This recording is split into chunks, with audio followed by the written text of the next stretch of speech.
The statements made in this podcast are statements of the individual only and do not represent the beliefs of the departments, organizations, or groups related to them.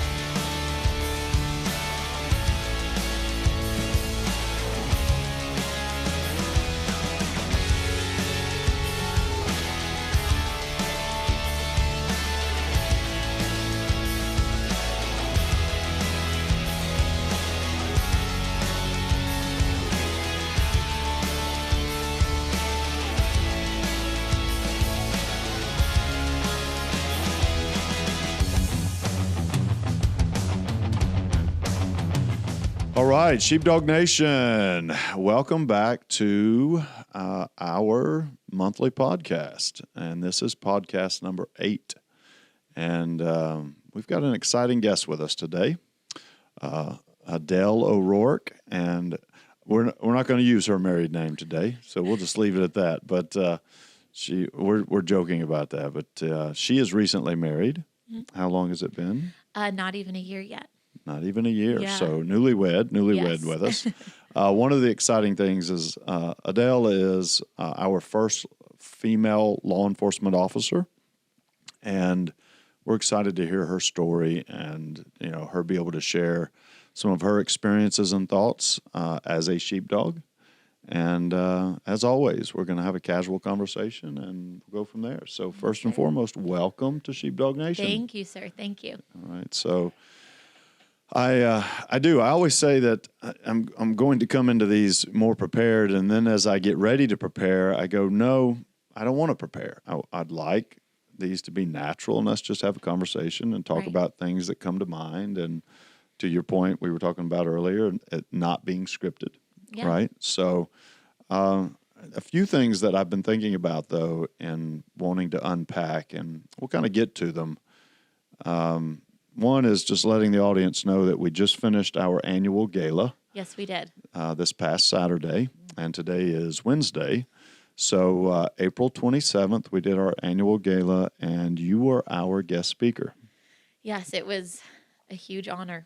Well, honor was ours, but you did a phenomenal job. Oh, thank you. And thank you, sir. I mean, to say that, we've had a lot of people come up and just say, wow, how powerful that was, and your bravery in sharing your story. And I know the impact that, we talk about this in Warrior Path, right? And part of us all sharing our stories is letting people know that you're not alone. Right. That we all have trauma in our lives and that we all struggle. And the idea is that we help each other struggle well. Yes. But there are times when certain stories just, the power especially of our childhood, because childhood experiences have such an impact on defining us as adults, right? Absolutely.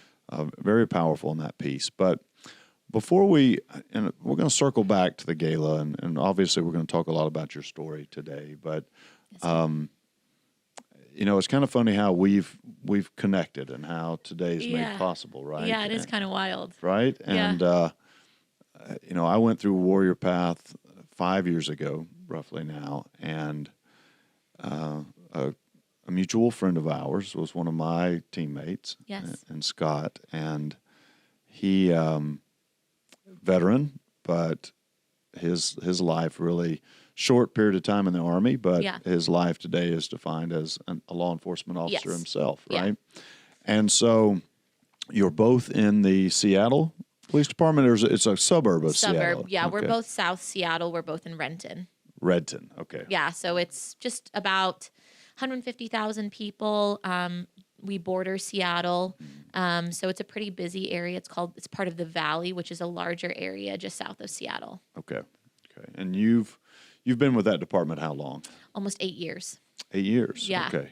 And I'm not even 30 yet. So not even 30. So you've been with started the department young. a good bit. So tell us a little bit about that. I think you mentioned something during the gala that I didn't know about you is that Yeah. you're not from Washington State. No, So sir. what is hometown? So hometown is Ithaca, New York. So upstate New York. Okay. About 5 hours from Manhattan. I think maybe now that you say that, because in the gala I was like, well, where is she from? And now that you're saying it, I think maybe I had heard that before. But you're opposite side of the country. Yes, sir. So how did you end up in Washington from Ithaca, New York? Yeah, so it is a funny story. So I was born and raised in Ithaca, and I had the incredible opportunity to go to college in Ithaca at Cornell University. And when I was getting ready for my senior year, my mindset was I was going to be an attorney. Schools like that crank out the mentality that you have to enter certain career fields to be defined as successful. And that was also a large rhetoric that I grew up with. And as I was progressing in my senior year, I realized I wasn't going to get the fulfillment that I felt like I really needed in my life from law school, from being an attorney. And I started to realize that a career of service was what was really calling me. And I felt like law enforcement would really help me check off all the boxes that I thought I needed to check off as I was going to grow and as I was going to enter a career field. And, a lot of kids, their senior year, you're at school, you go to career services, they help you figure out how to get to grad school, how to apply for different firms, things of that nature. And I remember so clearly, I went to career services and said, I think I want to be a cop when I graduate. And they looked at me deadpan and said, we have no idea how to help you. Wow. And I was like, great, sounds good. Because, there's a mentality at schools like that where you don't go enter these types of careers. And so I've just felt really isolated because I also had a certain mentality that a lot of people I went to school with didn't have either. And so I decided, not only am I going to apply for this thing, I'm going to apply as far away from home as I possibly can. And that direct distance was Seattle, Washington. So I just started applying there on my own, flying myself out during spring break of my senior year while everyone else was off in who knows where, right, partying it up, and entered the police academy just a few months after I graduated.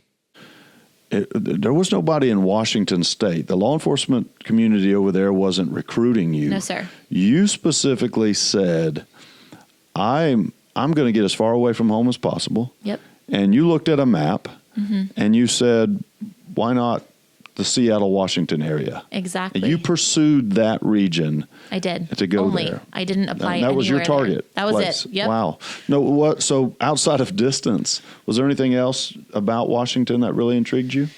I mean, I think that one of the things is that there was a progressiveness in some of the policing going on there that I was really interested in, and some really incredible departments that I ended up getting to, speak to different recruitment officers and to their hiring sergeants. I'm a big hiker, a big climber, so the mountains were obviously a large part of that. But really, it was a path for me to run away from a lot of things. And really, that's the foundation for it all, is that distance to me, I believed was a way for me to escape a lot of different things.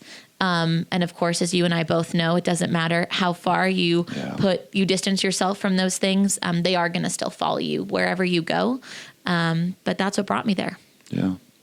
Well, Washington is one of those unique states. I think it's like so many where you think of a state and you think of a city, right? It's kind of like New York. You only think of New York City, unfortunately, and there's so much to it. There is. And then Washington is kind of Seattle, right? And I've spent a good bit of time in Washington State, out at Yakima Training Centers out in the eastern part.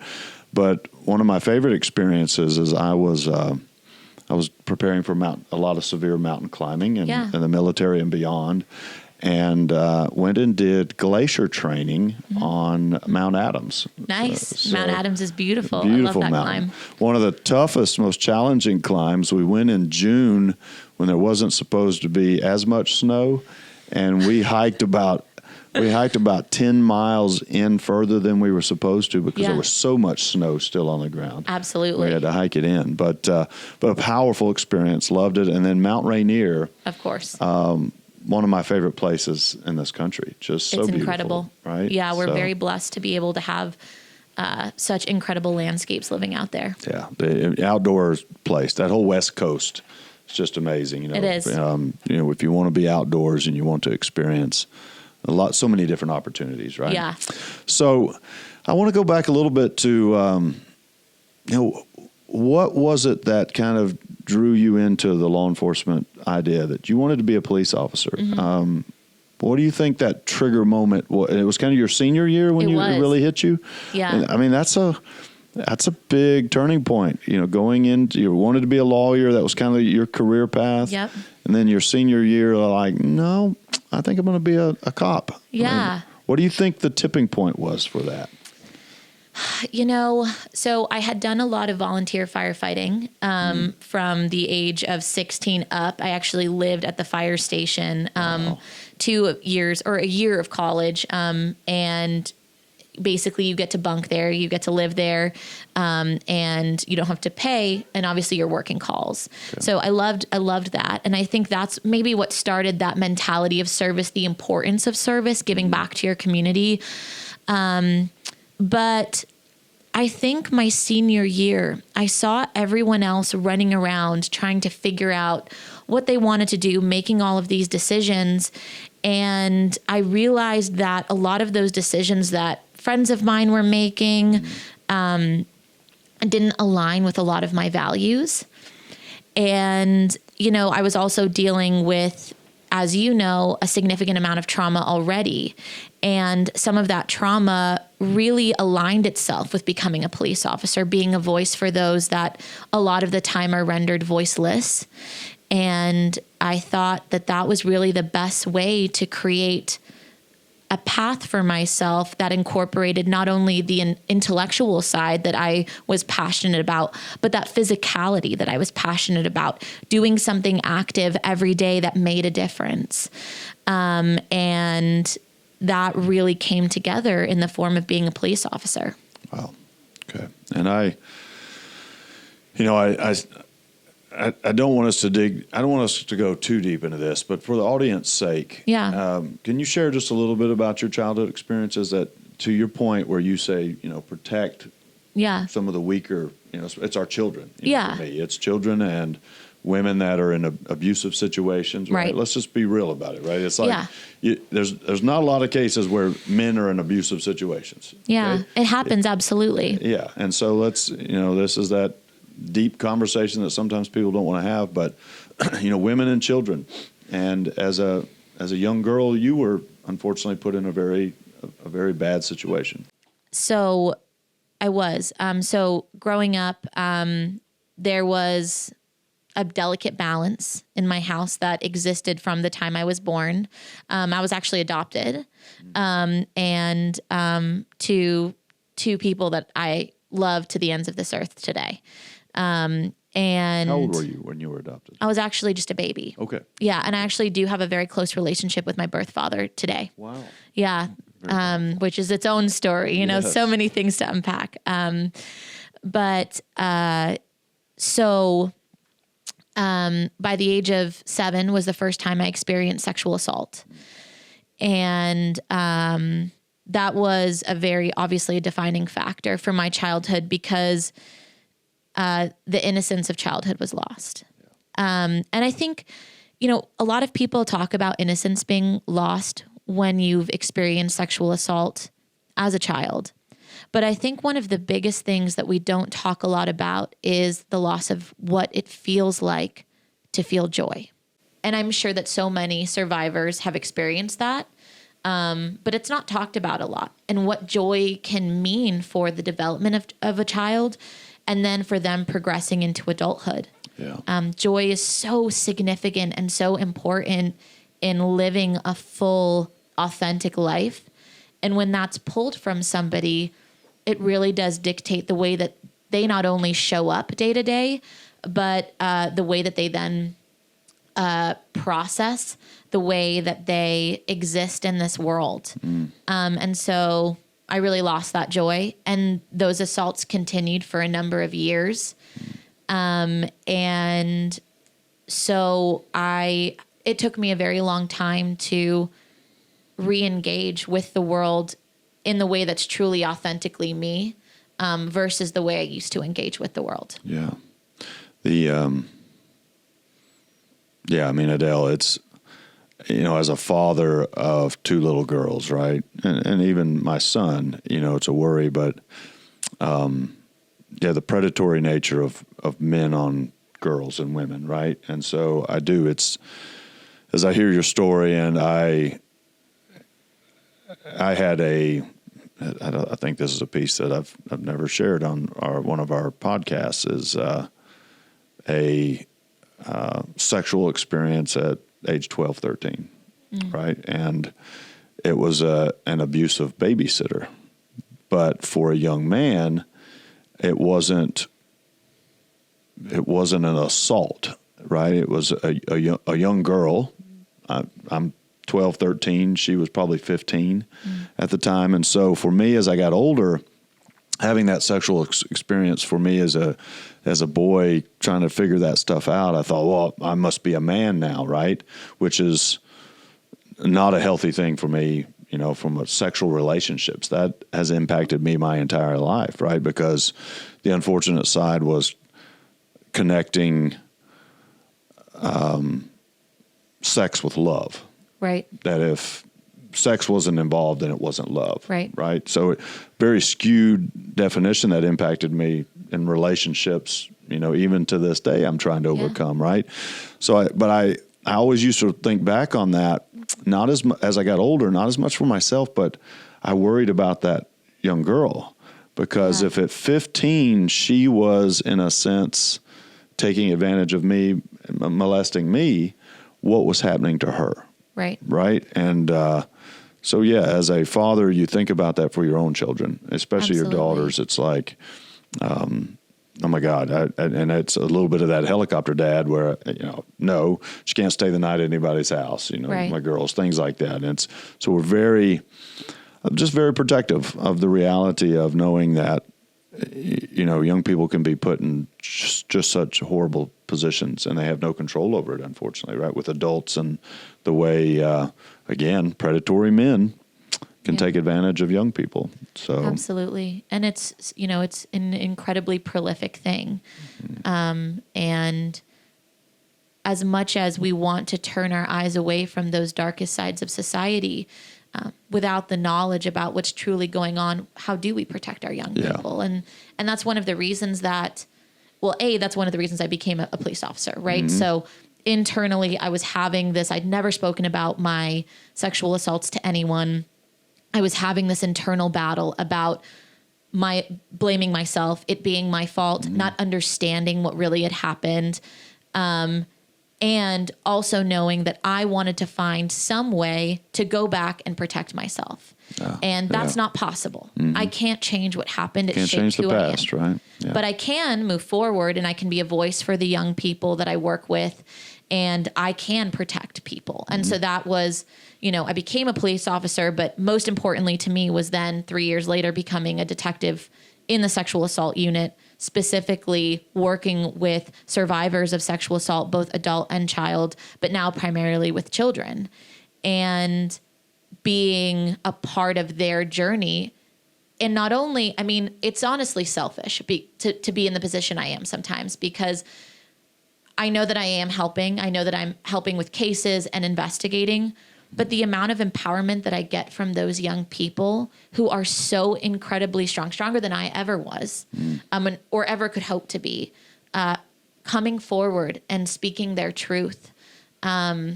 It's incredibly moving every single time. Wow. Well, and because when I think about your story, and I've thought about it a lot from the position you're in, and I've had friends of mine that have been detectives in similar roles as yours, and they couldn't take it. They couldn't stay there long, one, and I know several that it got out of law enforcement because of it, right? Yeah. And admiring you from the standpoint of you championing and helping these young people is powerful is not the right word, right? Because it's a job I know I could not do. And so commending you for it is not enough, but also understanding that also saying that I couldn't also do your job, because I think you do have to have a level of empathy and understanding from having been there, done that, right? Yeah. But that's a horrible way to say that, is that you've experienced something like that. It's kind of like trying to help someone with addiction and you've never been addicted to anything, right? I mean, I can imagine that you do a phenomenal job because you can relate, right? You understand the different emotions that come from that, right? And as a man, it would be, I always thought about it. Yeah, the idea of being able to help, I would be heartbroken constantly, but I also think I would be disappointed in myself because I just wouldn't have the words. Because trying to say, I'm sorry, or that was horrible to a young child that has experienced that when I really have no idea what it is that they're feeling. Yeah. I think you've been put in a very powerful position to truly make a difference in these young people's lives, right? Well, thank you. Yeah, and I really do think that there are more like me out there. I mean, I know of a couple that do certain things within the law enforcement role, and they do it for a reason, whether it was they experienced their own domestic violence in their past, or things along those same lines as me, of being previously sexually assaulted, and they choose these professions. And we see this with the military community as well, where the chosen profession, a lot of the time, of course not all the time, but a lot of the time, comes from something far prior to their decision to enter the service, to enter being a first responder. And I think one of the things that that I love about this organization, I love about all the programs that we offer, is it's about tapping into that. Yes. Because it's so easily forgotten. We experience so many traumas in these paths of service itself, let alone what we've experienced prior. Because for most people, there's a reason that they chose what they chose. Yeah. There is a reason that they decided, I'm not going to go to law school and I'm going to go become a police officer. I'm going to go be a firefighter. I'm going to go enter the military. And we owe it to those service professionals to talk about what instigated that decision, which is, a lot of the programs that we offer here, obviously. But there are a lot more that have stories like mine, which is sometimes why I feel, even coming on the podcast today, I was driving here and was wrestling with the idea of worthiness. Because, I look at you as someone that I admire so much, and I'm, 98% of the time terrified to be around. Well, I'm sorry you feel that way. That's because of my admiration. And I think to myself, well, I'm 29. I got to speak in front of 600 people at a gala. I get to sit across from someone who has a decorated military service for many years, has started an incredible nonprofit. Like, what do I have to offer? Why am I worthy? But that's something that I feel so many people in service wrestle with, because the reason we enter the service is not to have any accolade, not to have any thanks. It's really just to do the work that we were put on this earth to do. That's right. And so that's why I think we don't hear about it so often. We don't hear from those law enforcement professionals why they really got into it. Firefighters, same thing. Military, same thing. And I think it's a failure. I really do. I hope that more people feel open to telling their stories, because I know there are so many more like me that enter their careers based on experiences in childhood. Absolutely. Well, and one, I mean, you flattered me, and I don't deserve that, because kind of like you, I mean, two things there. one, that's why this podcast exists, is Yeah. to tell these stories, right? Is because they deserve to be told, and we need to give our men and women who are serving a chance to share the way you are, and sharing, you're going to inspire others to tell their story or to choose this as a profession, and most importantly, to know that they're not alone, right? We always Right. talk about that. Yeah. But you know, I look at my own career path, and I'm a little unique in the fact that I don't have that catalyst moment. You know, I don't Yeah. have that. For me, it was just like I was like a farmer's son. I grew up in the Marine Corps, Right. Everyone around me was a Marine. Is there anything else in the world to do, right? Mm-hmm. And it's kind of the reality of, I always talk about my coaches, my Sunday school teachers, my Boy Scout leaders, my neighbors were all men and women of service, right? And so for me, it wasn't a question of whether I was going to do it. It was just, what am I going to do when I'm done doing that, right? Yeah. When I'm finished serving, what's my next step in Yeah. life? And that's so much of why this organization exists, is because when the Marine Corps uniform came off, I knew I would need a way to continue. And I think this is one area where, in connecting with you, it's the understanding that for me, my entire life had been defined by being around men and women who had that innate desire to serve. Right. Okay. That was your catalyst. For whatever reason. Yeah. And it was, again, well, why would I do anything else, right?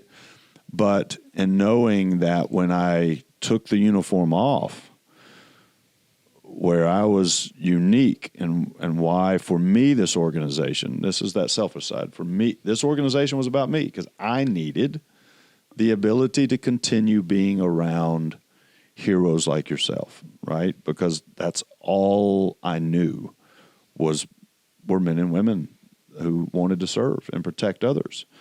And so for me, the greatest fear of taking the uniform off was not losing the Marine Corps. It was losing the ability to be around our nation's heroes. Right. At every level, right? Military and first responder communities. And so you say those things, and the fact that we've got to continue as an organization doing more and better. Yeah. To give our men and women that chance Yeah. to share and to express, one, the value in what it is that they do. Yeah. I mean, that's where I go back to the beginning of our conversation, and it's so frustrating when you have people out there that truly don't understand the value of the men and women that are our sheepdogs. Our nation's sheepdogs are the ones that enable everything else to happen. Yeah. Right? Well, and I think a big thing is lack of transparency. I mean, that's something that this organization offers, right?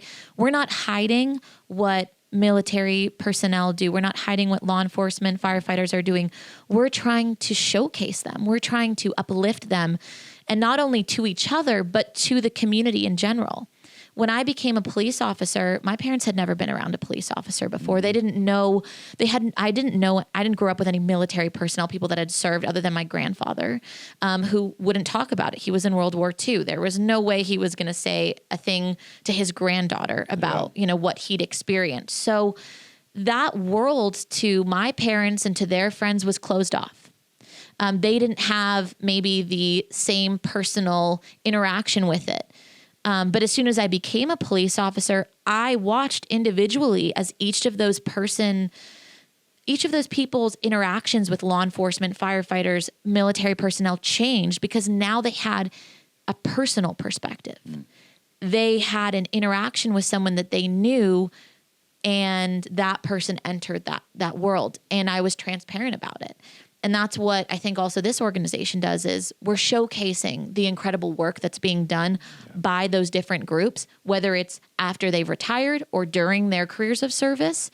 And if we can continue to do that, I think that's how we get the message out about what it really means to be a sheepdog, because so much of it is hidden.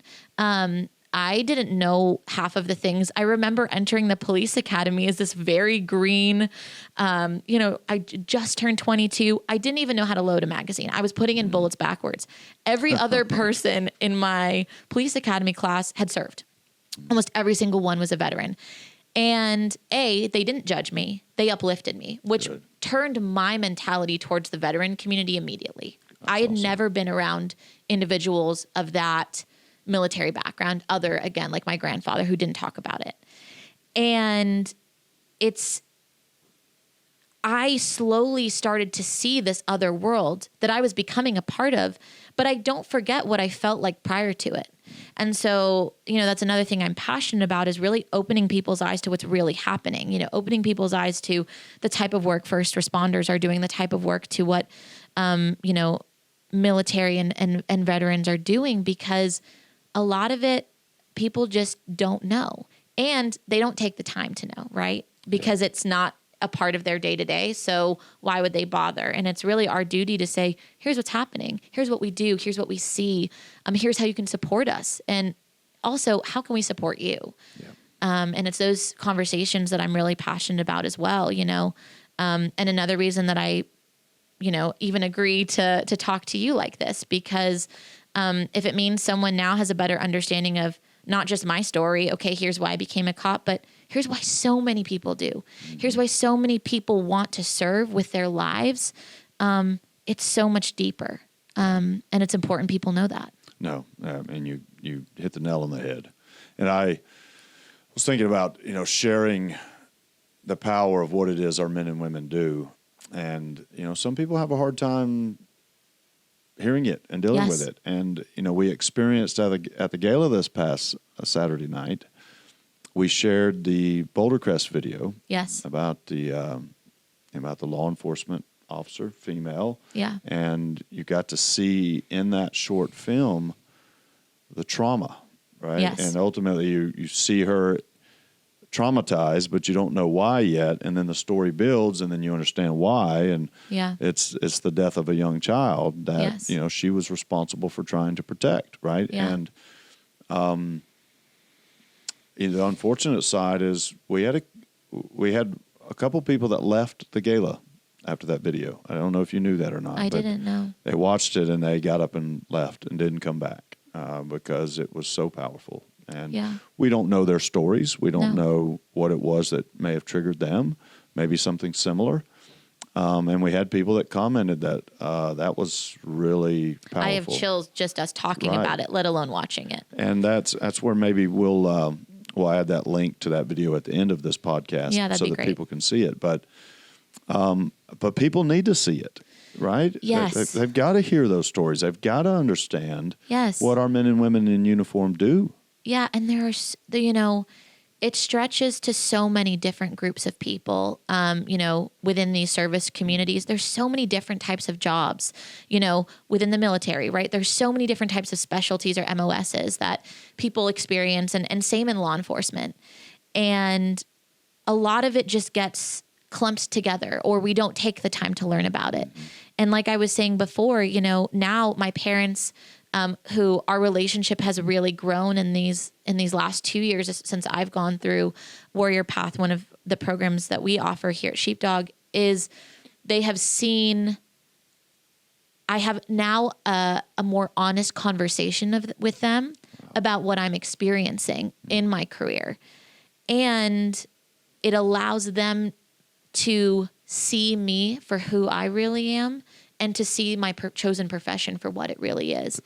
And I think that that's why they have such a clear understanding of why I do what I do, and hopefully why so many other people in my same position who are law enforcement officers do what they do. Because there's so much that needs to be talked about. And I think one of the things is that, with you telling me people walked out of the gala, I can understand that. That video is incredibly difficult to watch. But I can relate to that, because even when I ran 3,200 miles away from where my trauma happened, and I ended up in Washington State, and I got into the position I wanted to, which was being a detective in, sexual assault, and specifically crimes against children. before I got to go through Warrior Path, I still was running away. I was still taking those cases. I was still working them to the best of my ability. But was I truly showing up as my authentic self? No, I was not. I was just a uniform. I was just a detective. I was just a name on a business card of who was going to support those children. Yeah. But they didn't know what was going on inside of me. And it's not that I needed to share it with them verbally, but was my true presence there? Was my true self present for them? It wasn't. But now I can say it is because I'm open. I don't tell them my story. I don't share it with them. But when I sit myself in a room with those children, or I sit in front of my work computer and I'm about to dive into a new case, I'm authentically there as myself now. Awesome. As a survivor myself. Yeah.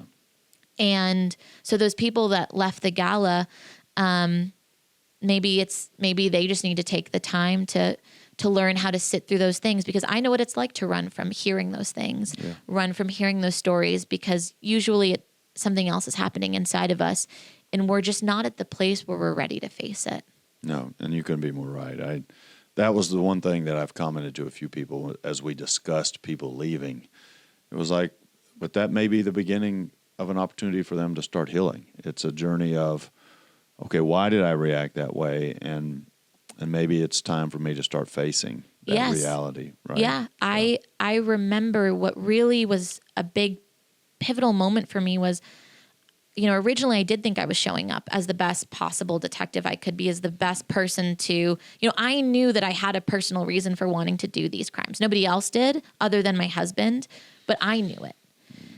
But I had a case that reminded me of my own trauma, and I struggled to work it. It was so hard for me to go through the facts of the case, to deal with all of the things that you have to do as a detective regarding, forensic interviews with children and interviewing family members and gathering evidence. And I struggled so much with it.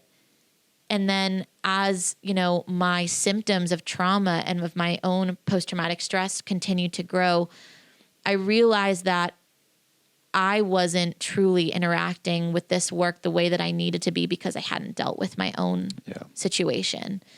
And so maybe that is the same for those individuals that left the gala.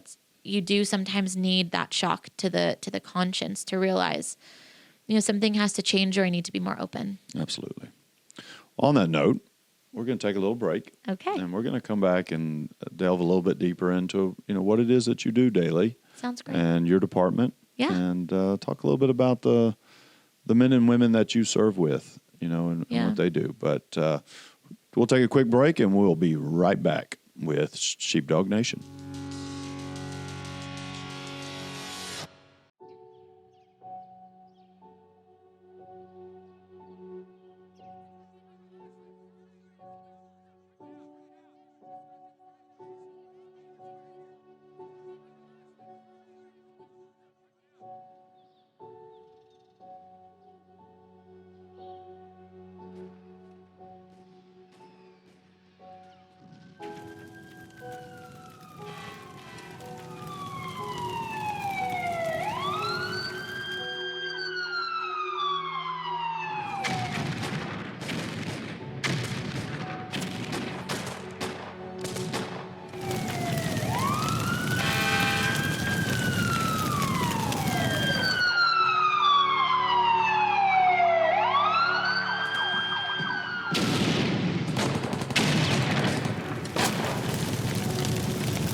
Sheepdog Impact Assistance is there.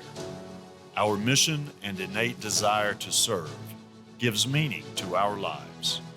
PTSD is real. Depression is real. Addiction is real. And we can see you. Together, we can give you the opportunity to continue to serve, to continue to live, to begin to heal, and together, we help each other, because helping others is a way of life.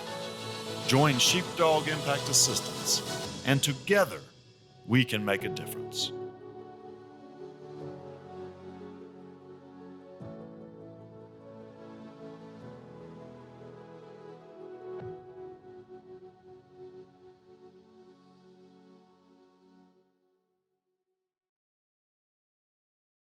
we're having a great podcast today, so I'm excited about it. We've got, and the camera never gets to see our team in the background, right? But today we got Jeff Watts and John Parker. John Parker is our new marketing guru, right? Mm-hmm. And so y'all are going to be seeing John over here, if not next month, the month after. 'Cause Oh, we're going to good. bring him over, and Okay. he's got an interesting military background, and Yeah.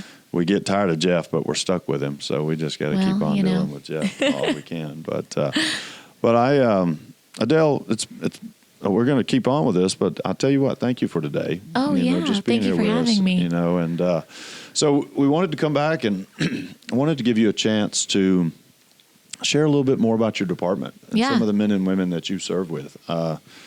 We always think about California and Washington. You're way out there on the West Coast. And, Yes. we don't have as many members out west. Right. So Yeah, it's a bummer. well, we're going to keep growing, and you might be the catalyst of Well, that. I hope so. Let's talking about some of the men and women that are doing amazing work out there on the West Coast. They really and, are. Seattle again, in that Seattle area, as you know, is kind of in the news past couple of years with some of the challenges y'all have been facing. Yep. And our nation's law enforcement officers. Oh my gosh, it's the struggles that y'all have been having to deal with. Just Yeah. whether it's the media, public, and it's always that vocal small minority. You know Yeah. that, right? And that's Yeah. the unfortunate side is you've got this small minority that's the most vocal, and it makes you feel like it's everybody, right? When the reality is it's not. The vast majority of Americans understand the value of our military men and women and our men and women in blue. Yes. And our men and women in red with the fire community, right? Yeah. And fire and rescue, and of course our EMTs. So share a little bit about your department and some of the Yeah. people you work with. Yeah, I mean, I absolutely love my department. Super blessed to have, when you go through the application process as a police officer, there's so much happening. There's so many different hoops to go through and tests, and there's so many departments to put in for. And I feel like it was incredibly serendipitous that I landed where I did in South Seattle, because my department could not be more supportive, could not be more engaged with its community and listening to the community and having that match up to the way that we show up as first responders and making sure that we're working as really one unit. And we do have a great community around us, actually, where I work, which is incredible. And I know that that's not the same for every law enforcement officer out there. So I do feel really blessed to have that. I've worked with some really incredible people. I don't just work with the people in my department. I'm a part of a task force as well. So I work with people from really all over the state of Washington, and it's incredible the caliber of officer and the caliber of investigator that I've met across all avenues of my time as a police officer. Nice. And so many incredible stories to go along with that. Now, that's interesting to hear, and I don't think we think about it enough, right? Is that you have your department, Yeah. and then you have task force or overlapping with different departments. Right. Whether it's the bigger picture, community of Seattle and all the surrounding municipalities. But then you've got the county, and then you've got the state, right? And so you do have the chance to work with a lot of different men and women from different departments. Yep. How much time do you spend with federal, like FBI and stuff as well? Yeah. I spend probably 50% of my time with federal officers, Okay. or others that are task force officers, so cross sworn between state and federal, and then obviously other city officers or county officers, so that are just state certified law enforcement officers, and just so many incredible men and women that are doing this work and doing really hard work every day. Yeah.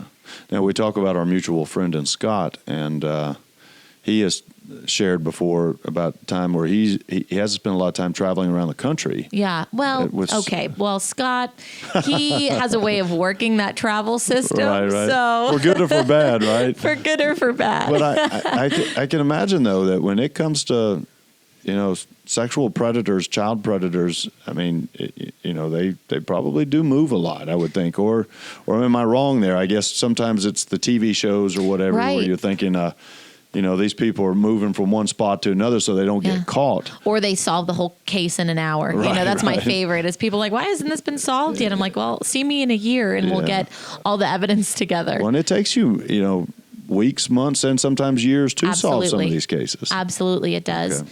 There is travel, and there's a lot of cross jurisdictional assistance, whether it's for crimes regarding sexual assault, and then Scott and I both work homicide cases as well, and so that does tend to take us usually across state lines, whether it's for just interviews with witnesses or additional evidence gathering. But yeah, it's a really dynamic job. It's truly a wonderful job. I'm really blessed to be in it. And it sucks sometimes. It's really hard sometimes. And it's important to sort of acknowledge both sides of that. Well, yeah. I mean, I'll be honest with you. All I have thought about is how hard the job is, the portion that does suck, because again, when you're dealing with young people the way you are, but you mentioned something interesting there, because I've always thought you primarily focused on child abuse cases, but you mentioned you cover, as a detective, it's not just you've got child abuse cases, but you're also dealing with murder cases, not just of children, but just in general. Right. People that have been killed. Exactly. So I'm technically classified as a major crimes detective, which means I will do officer-involved shootings. I will do for outside of my own agency. It has to be it's a part of a group that does investigations regarding OISs. And then I do homicide. That's a law enforcement officer who's had to kill someone Correct. that was in the act of a crime or et Correct. cetera, During right? the commission of their duties, an officer ended up having to use lethal force is sort of what that covers. And then homicide. And then for a long time, I was just the sexual assault unit. We had a little bit of a restructuring. And so my primary duties regarding children now is internet crimes against children, which is known as ICAC. And that is a wider task force that exists in Washington, which is why so much of my time is spent with them. And then I will have to work or be asked to work some of the sexual assaults regarding children. If there's some nuance to it, something that maybe requires a little bit more of my experience that I've been able to acquire over the last almost 5 years as a detective, placed upon that case. But if you look at sort of my case roster, I'm working about 45 cases at a time, most of which are that internet crimes against children or homicide. Wow. Okay. Well, and I think that's where people, even myself, I say people, as close as I am to the law enforcement community, right, and trying to help our fellow law enforcement sheepdogs, the layers and the way things will take you in different directions based on the different crimes, but also just how you've got overlapping layers of responsibility within all of that, right? Yes. And so it is. But maybe it's a good thing, because if all day, every day, you were just managing child abuse crimes, right, that would take a toll. But if you're able to kind of step away and do a different type of investigating or a different type of crime or whatever it might be, it kind of breaks it up a little bit. Yeah, I think the biggest thing is you want to be the best investigator that you possibly can be for all your cases, and working a dynamic. Like a difference in the cases. So sort of like having a dynamic type of case that you work or a dynamic caseload allows you to learn so much more and then grow so much as a detective. And so I really think that that's the opportunity that's provided when you are working a couple different types. Some departments that I work with these investigators, they work every type of crime. They work a plethora of, property crimes, and they also work person's crimes, which would be, sexual assault unit or homicide, things like that. And so it really keeps them on their toes with the newest ways of, newest paths of investigation, newest types of evidence gathering that we're, learning about. It really does help break things up. All of it is taxing. All of it's difficult. We all deal with it in different ways. Obviously some healthy, some not. I've seen a huge change, at least in my department, but I think I do see this with a lot of departments of how we're starting to approach helping, whether it's a detective or an officer that is dealing with all of this, and how best to process it in a healthy way versus some of the older methods that were used that definitely aren't healthy. Sure. Well, that kind of takes me into, one of the parts of you as a Warrior Path guide with us, right? Yeah.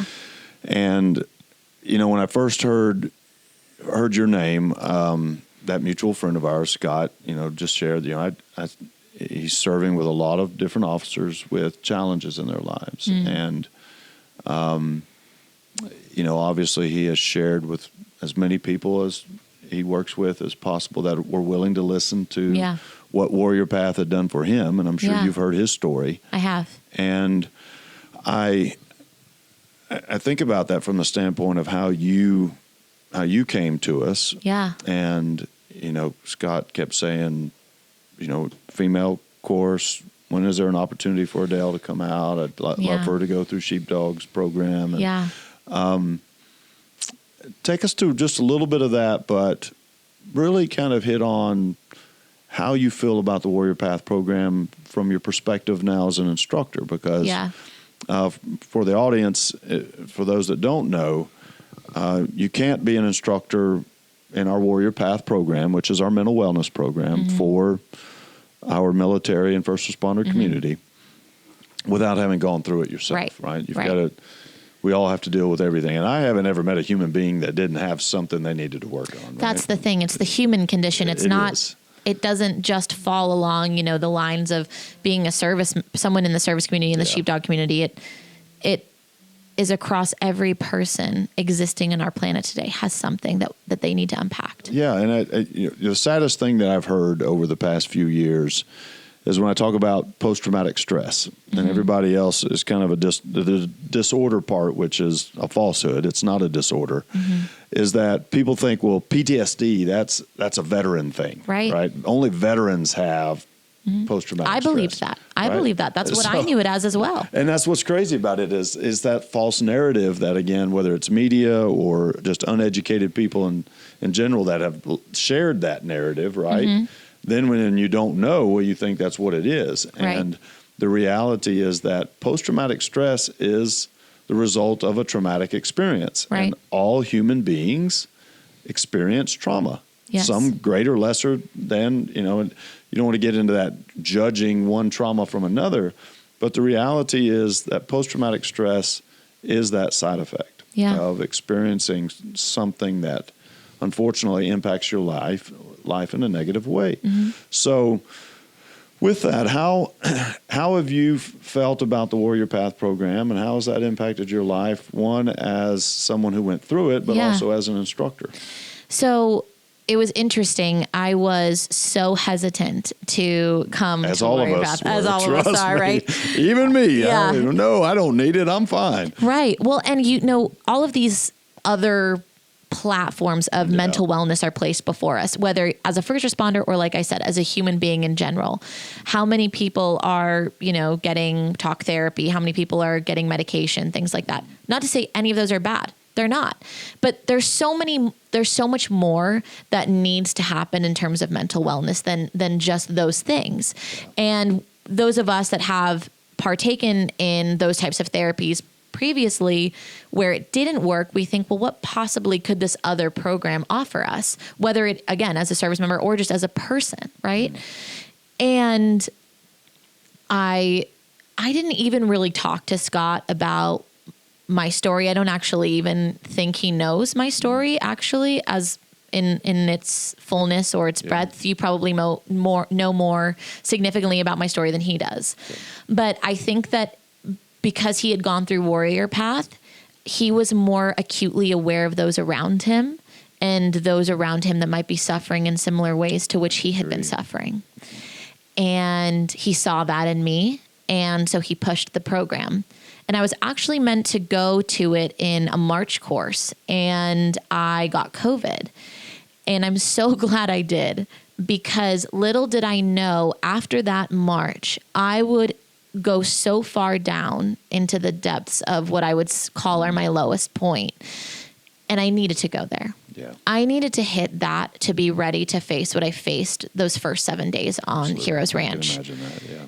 And I think that's why, for whatever reason, it happened that way. We call it path math. But I was meant to go to the course that I went to. Yes. And when I finally, it takes a ton of courage to go. And so to all the people that are applying and coming through our program, the thing that I first, bestow upon them is like, thank you. Thank you for having the courage to be here. We all say it to our participants because we mean it. Because it is really hard to be so far out of your comfort zone and to trust strangers. When I showed up at Path, I didn't know anybody. I didn't know the instructors. I had talked to them on the phone a few times, but that was it. And when I came as a participant of Path, I've joked about this before, but truly I was like, what is Arkansas? And as you know now, I still laugh when I hear you say that, yeah. I know. And as you know now, this state has my entire heart. I actually feel more at home here than I do in Washington, as beautiful as it is. And I'm sure some of that is to do with the fact that I've had these incredible experiences here, but also it is incredibly beautiful, and people don't even realize. And I don't want them to know, because I don't want them to move here. We don't need any more people moving here. That's right. It's terrible.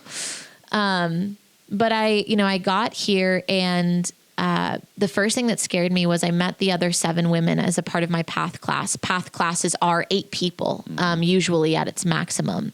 And we have men's courses and women's courses. And we do that because it can be difficult when you are with the opposite gender to unpack some of the things that are necessary in our curriculum. And so we do split it up. So you are surrounded by, 7 other people that, for me, it was 7 other women. And all of them were military. I was the only first responder. And that really scared me when I showed up my first day, realizing like, all right, how am I going to relate to military people? I was really scared about that. I was like, gosh, they've done so much for our country. Like, what have I done? Again, that unworthiness that you and I have talked about. And little did I know that, that was a connection that almost can't be put into words. It doesn't matter. Honestly, at the end of the day, little matters other than the fact that you've all chosen to serve and that you've all experienced the human condition. And you've all experienced trouble and tribulation. And you're here together now, ready to talk about it. And that's the platform that Path gives. And so when I went through, my first day, my first day as a Warrior Path participant, as identifying myself as a warrior, I shared with those 7 other women about my sexual assaults and about my childhood. The only other person I'd shared that with in its full form was my husband. And he had been the first person I ever shared anything with, because when I met him, I knew that he was my person. And I knew that I would never fully be able to be myself with another person, especially a male, if I wasn't honest. Yeah. And what's incredible, and he's just an incredible person in general and has supported me more than I could ever say. But he already knew. And he was just waiting for me to be ready to talk to him about it, and was waiting for me to find the right place to find healing myself. And that ended up being Warrior Path. Wow. And so in front of those seven women, I was there and I released what I needed to release, and they did the same. And that's what's a beautiful thing about Warrior Path is we're there for each other. So even though we're releasing what's holding us back, we're also accepting what others are giving to us, which is their truth. And that's a gift. Being open and honest with somebody else, especially somebody that you don't know, when they're willing to give you the gift of honesty and of truth and of story, it's an incredible experience, and Absolutely. it changes you. No, I mean, everything that you've said with that, it is the power behind it. And I think that end part where you were sharing that it's not just about sharing your story. Yeah. It's the willingness to listen to others Yes. as well. Yeah, we have an incredible saying that won't give too much away about Path, but we call it WAIT, and it's why am I talking? And a lot of us in the service community, we're fixers. Mm-hmm. So when we're engaged in conversation, our immediate response is, I want to fix this for you. Whether that's for our loved ones, our friends, or even our community members. And sometimes we have to learn to just think, why am I talking? Maybe I should just listen. And not only has that acronym helped me, I think, be a better path guide, which is now my, role here with Sheepdog, but it's helped me be a better officer. It's helped me be a better wife. It's helped me be a better friend. And the impact of listening is truly remarkable. Yeah. No, I mean, you couldn't be more accurate in that from the standpoint that I think that's for all of us. It's taking the time to listen to others and be real in your willingness to listen. Because I think that's what most people are looking for. I think for all of us, we just want we want an opportunity to share and be heard. Yes. And I think that's part of what's missing too often. Yeah. When it comes to giving people a chance to be authentic. Yeah. As you were talking about, right? And I think what's so rare is being given an opportunity to share. Mm-hmm. And that's what Warrior Path does. We have this environment set up where your only job in those 7 days is to take a knee and to share and to listen. Given that platform, being given that platform can be life-changing for so many of the people that come through our program. And it was life-changing for me. I'd never taken that time for myself to really be honest and to start the hard journey of working on myself, because I knew once I started that journey, man, it was going to continue for a long time. And so it's almost easier to live in the suck, to live in the trauma, in the bad, in the difficulty.